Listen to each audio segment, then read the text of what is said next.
Hello, people of the interwebs! Welcome back to my Let's Play of Spyro 2, Ripto's Rage for RGOGNOCA, really good old games no one cares about. I am WonderGirl108. We just came out of Glimmer to this homeworld called Summer Forest. This is a life. Yes, butterflies now include lives. So anyway, I got this game, you know, when it came out, basically. I was really excited for it and everything. But, you know, with my small, well, you know, with my child, short-fingered, not-so-dexterous hands, I wasn't very good at pressing buttons in time. I'm not sure how I ended up doing this, but I'm gonna try to replicate it for you. The first thing I did when I first came, like, made it through Glimmer to this world after I first got the game. That, basically. You know, except I was just a little bit closer to the edge, and I was like, oh no, I'm falling in! And then this happened. Yes, we can swim in this game. Spyro can swim. He is not, you know, allergic to water, or whatever you want to say. So yeah, here we are, swimming along. It's nice. The animation's nice, I think, for how he swims. It's a nice, perfect breaststroke. But hello, we have things that are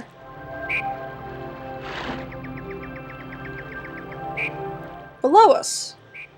I love how we can still go into look mode from here. And we can't go under the water yet. That's later. But still, swimming. It's awesome.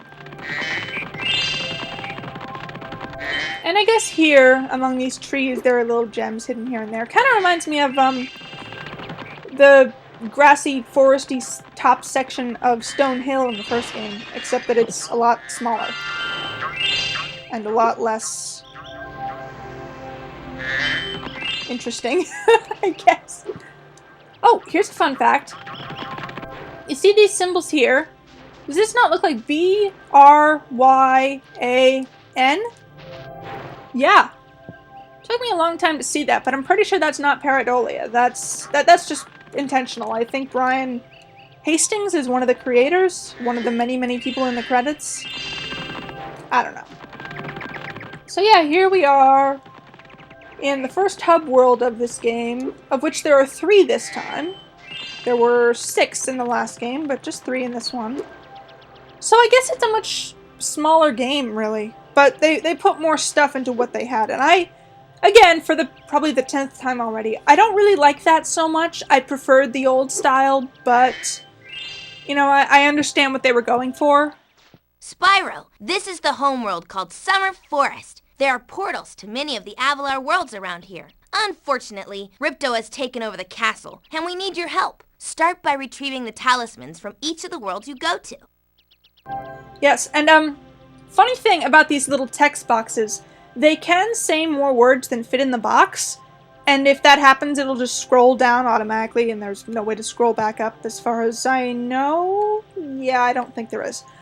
I always like to see how far the text can scroll from the first line. Like, I think, like, I like a line more and more the more it ends up having to scroll down, so I like more words, because I'm weird like that.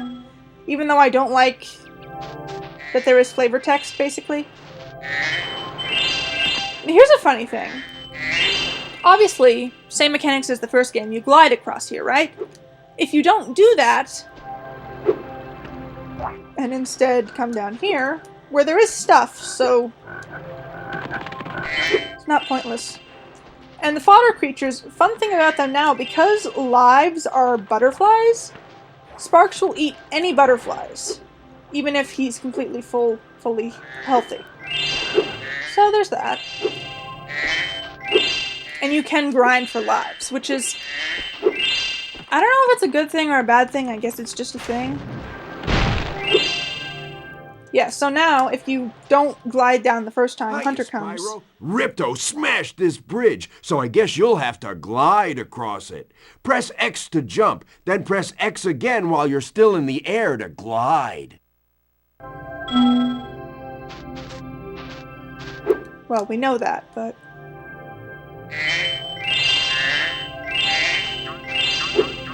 Yeah, the tutorials, now that we have NPCs, the tutorials can be more thorough. Sparks, the dragonfly following you around, is your health indicator, Spyro. The brighter he is, the more hit points you have. Thank you, Zoe.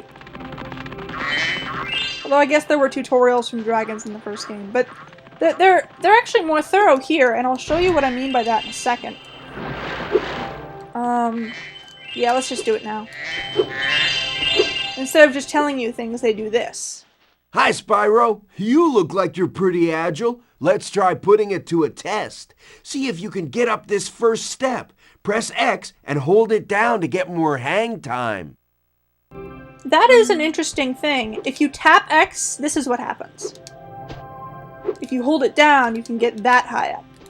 So yeah, that's interesting that they actually spelled that out in this game. Okay, not bad. Now to make this next jump, you'll have to glide. Press X to jump, then press X again at the top of your jump to get the maximum glide distance. That's the same as the first game there.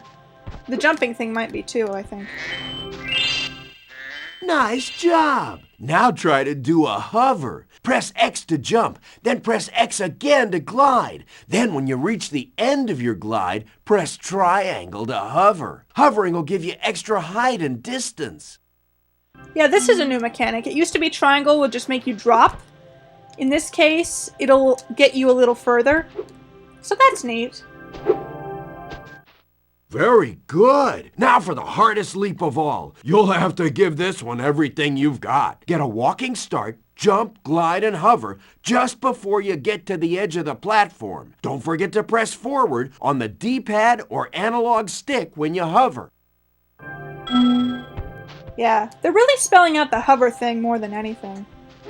And it is a new thing, so... Wow, you're a pretty good athlete. If I hadn't lost my running shoes, I'd take you on for real. For now, here's an orb for your collection. Why do you need running shoes? You're a cheetah. Yeah, it can be still a little ridiculous around here. Oh, wait. No, I didn't want to go yet. Dang it. I am so dumb. Okay, so I've probably said that about 20 times now.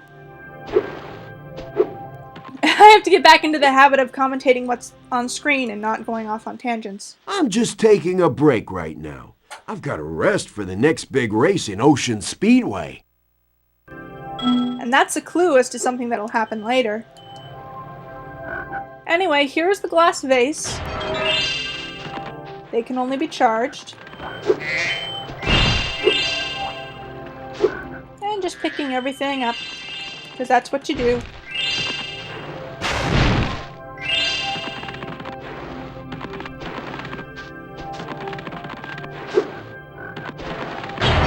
Pink gem. They're ovals. We have circle, rectangle, circle, triangle, rectangle, square, oval. It's neat. Sorry, Spyro. I'd love to teach you how to swim underwater, but not as much as I'd love to take your treasure. Yeah, that's the most money-grubbing thing he says in this game, sadly. Possibly the only. Well, we'll see, I guess. But fun fact, you can't get that amount of gems no matter how much you work at collecting the gems here and in Glimmer that you can reach right now. You just can't. It's not possible. They did it that way. Now, here's another funny thing. This level here is now 100% doable right now, as things are.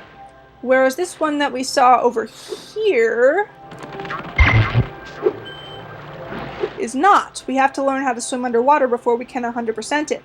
Now, this is supposed to be the first one you do, but I like to do it second, just so I don't have to backtrack as much. So, yeah. And every place has an intro cutscene as well. And this is how many gems we have screen.